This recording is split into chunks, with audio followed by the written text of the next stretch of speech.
guys, welcome back to the channel. Fabrizio Romano here as always to keep you posted on the transfer market. Today guys, as usual, many things to say. We will go from Chelsea to the situation of Real Madrid, from Rodri to Rodrigo, but also Benjamin Sesko, the story of the moment. Let's jump into it.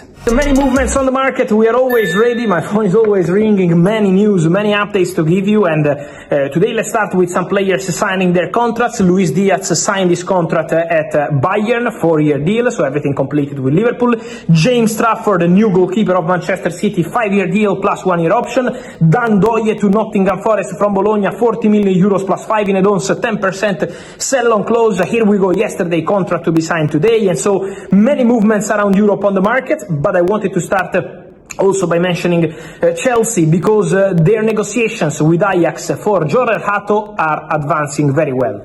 So a story I've been telling you for the last 2 weeks, 10 days. The agreement between Hato and Chelsea on the contract is absolutely done. Hato did his part by telling Ajax management, by telling the manager, Johnny Tinga, about his desire to be a Chelsea player as soon as possible. Now the two clubs are getting closer. Chelsea don't want to go over 40 million euros, Ajax want more, starting over 50, but let's say that midway probably the solution can be found, and so Jorel Hato expected to be new Chelsea player in the next days, also because the player is really convinced about this opportunity, this project.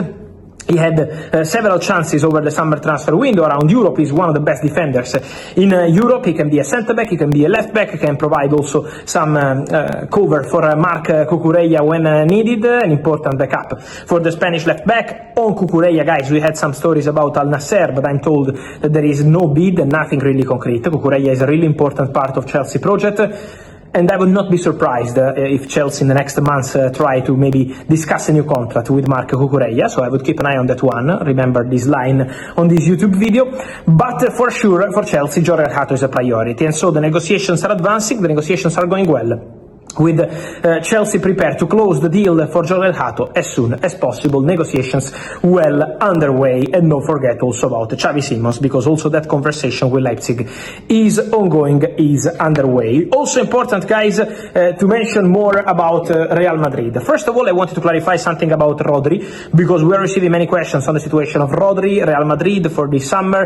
Guys, for this summer there is nothing happening for Rodri. Rodri is staying at Manchester City. Rodri is recovering from an important injury, and is not the right moment to think about transfers or this kind of things. So there is zero happening, zero happened, zero gonna happen this summer for Rodri. So the situation is completely quiet. Then in the next months, for Rodri, it's going to be time also to decide on this new contract, because Manchester City already started discussing a new contract with Rodri some time ago, and so this new contract topic is going to enter important stages. Real Madrid, of course, appreciate Rodri. Who doesn't appreciate a Ballon d'Or, a fantastic player like him?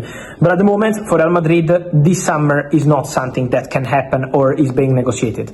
Then, for the future, we will see what happens in these conversations between Rodri and Manchester City over new contract. If he decides to sign a new deal, if he decides to change and try something new. But at the moment, Rodri is fully focused on Manchester City. It's important to say that. Fully focused on being in best conditions possible for the new season.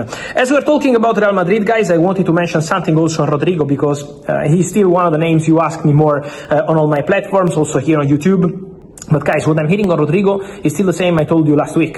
At the moment, I know there are many reports, many stories, but trust me, there is still nothing advanced for Rodrigo, still nothing really close to being completed. Now Rodrigo is returning from his holiday, after his agents had some conversation with Real Madrid about his future.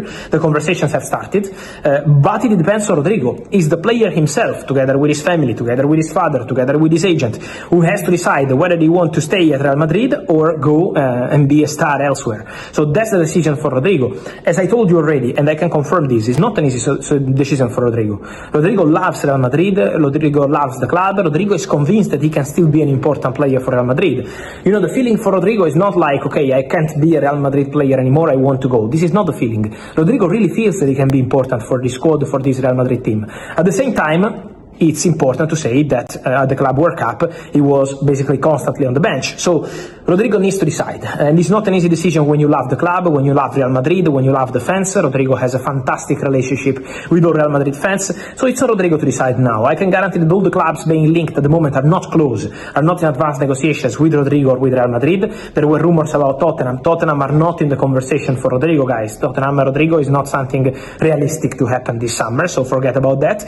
In case Rodrigo will decide to go, we will see all the options available. There are several possibilities, but at the moment, Nothing really advanced or concrete yet, as it's gonna be on Rodrigo, and obviously he wants to take his time to make a big decision like the one of staying or leaving from Real Madrid. Then guys, I wanted to touch on the big story of these days, Benjamin Sesko, because the fight is ongoing.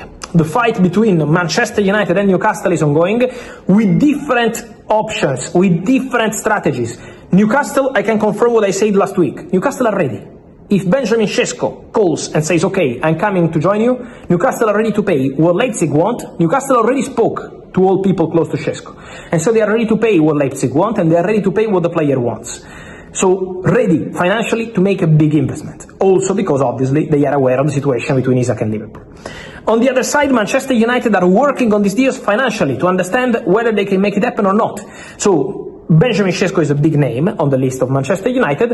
Also, Ollie Watkins, last week, Man United had a direct contact with Aston Villa. As I told you, they spoke about Dibu Martinez and more, and they also spoke about Ollie Watkins. Villa want to keep Ollie Watkins, so it's not an easy deal, while for Sesko, it's already accepted internally at Leipzig that he's probably going to leave this summer. It's still not decided, but he's probably going to leave this summer. For Ollie Watkins, Villa want to resist and want to keep the player. So, Man United have two different options, an experienced Premier League proven player or a big talent, a gem like Benjamin Sesko. For Sesko, they made contact with the player camp, they spoke about the project, they spoke about the vision. Now it's on Manchester United to decide whether they want to go big, if they can do it financially, or if they will turn their attention on a different striker like Ollie Watkins, who remains again on the list, despite Aston Villa insisting on player not for sale for this summer transfer window. So we will be following the situation, because Sesko will now take his time to consider all his options, to decide what he wants to do with Newcastle, with Manchester United. Many calls from Saudi, but the player wants to stay in Europe. Red Bull Leipzig also wait for Sesko to make a decision. On Manchester United, I can tell you also, to add one more detail, don't forget that the man behind the story is a man who knows Red Bull Group very well, and is Christopher Vivel. Christopher Vivel is a former director from Red Bull Group, then he joined Chelsea and then Manchester United, but Christopher Vivel internally is driving this interest in Benjamin Sesko. So pushing for this opportunity, he knows the boy, he knows his potential, he knows his development, how special can be. So two different options, two different strategies is going to be on Benjamin Sesko, but for sure an interesting one to follow in the next days. And so guys, let me know your thoughts on all these stories, Hato and Chelsea, but also Rodri, what do you expect to do in the future? Real Madrid, Manchester City, not for this summer, but for the future. And then Rodrigo, what should he do? Stay at Real Madrid, compete, fight for your place, or maybe go where? Let me know in the comments also what do you think about Benjamin Sesko, Newcastle, Manchester United and more. Guys, as always, I wait for your opinion here. Remember to like this video, turn on the notification bell, subscribe to the channel. See you soon.